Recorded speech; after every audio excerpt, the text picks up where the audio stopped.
Adriano Huxon e Daniel Lisboa do UOL. Em São Paulo, Daniel Lisboa. O UOL: o futebol é a única religião que não tem ateus.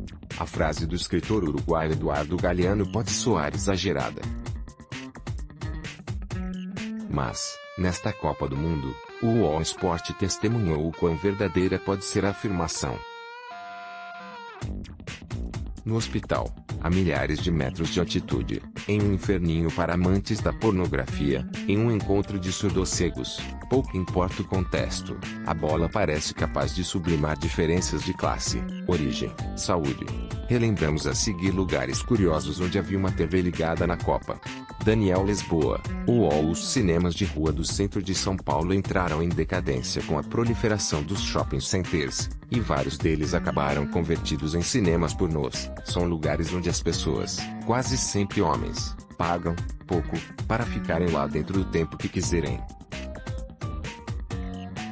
Os locais funcionam 24 horas e assistir aos filmes não é exatamente o único atrativo em cartaz. Masturbação, encontros casuais e mesmo sexo fazem parte da rotina dos frequentadores.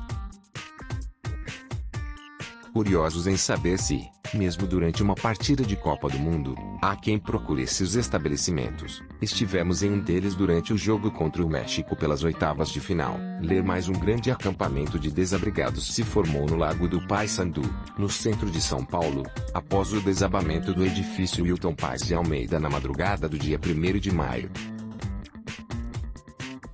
São cerca de 130 famílias vivendo de doações em condições insalubres em meio a uma guerra de versões. A prefeitura diz que já fez o possível e que muitas delas sequer moravam de fato no prédio incendiado.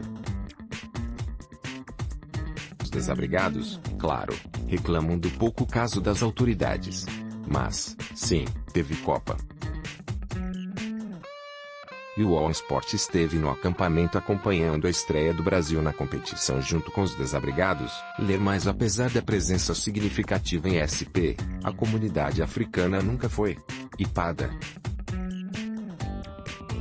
A Copa 2018 pode mudar isso. Márcio Comezu. O UOL: Márcio Comezu. O UOL: Adriano Huxon. O UOL: a convite da Gol assistimos a vitória sobre a Sérvia dentro de um avião. A patrocinadora da seleção brasileira quis mostrar seu sistema de entretenimento a bordo e convidou 120 passageiros a fazer o voo na hora do jogo.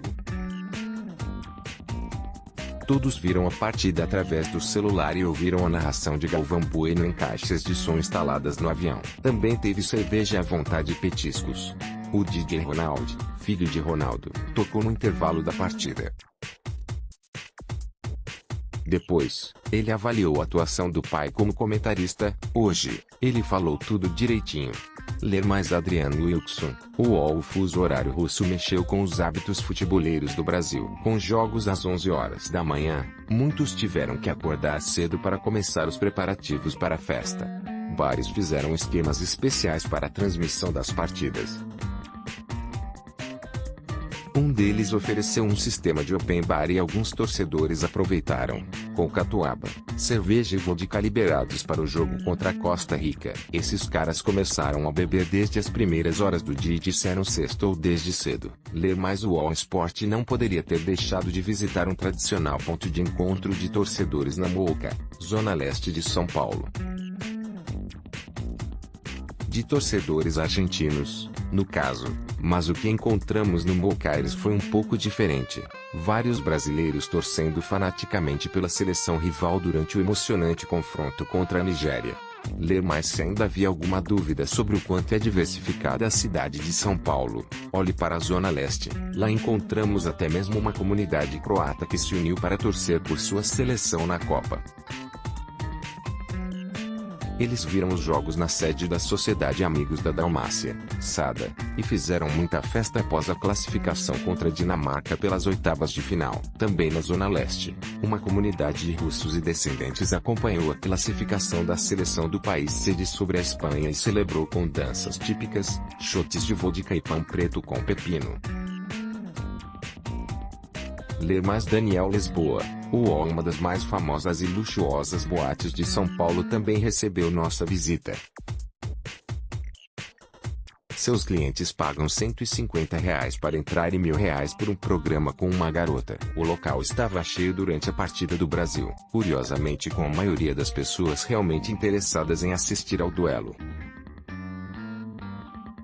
Confira o relato completo aqui. Ler mais sem poderem ver e nem ouvir.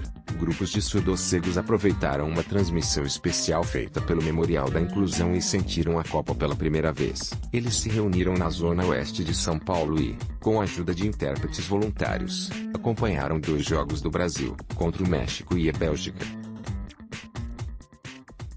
Através da linguagem de sinais tátil e com a ajuda de um campinho, os surdocegos puderam saber de tudo o que acontecia na Rússia, celebraram a vitória e sofreram com a eliminação nas quartas de final. Ler mais Daniel Lisboa, o ONU confronto contra a Bélgica pelas quartas de final. Visitamos o homem que mora há quase 50 anos em um hospital. E é fã de futebol. Vítima da poliomielite, Paulo Henrique Machado vive ligado a um respirador artificial no TIR Instituto de Ortopedia e Traumatologia do Hospital das Clínicas. Como muitos brasileiros, sofreu com a eliminação.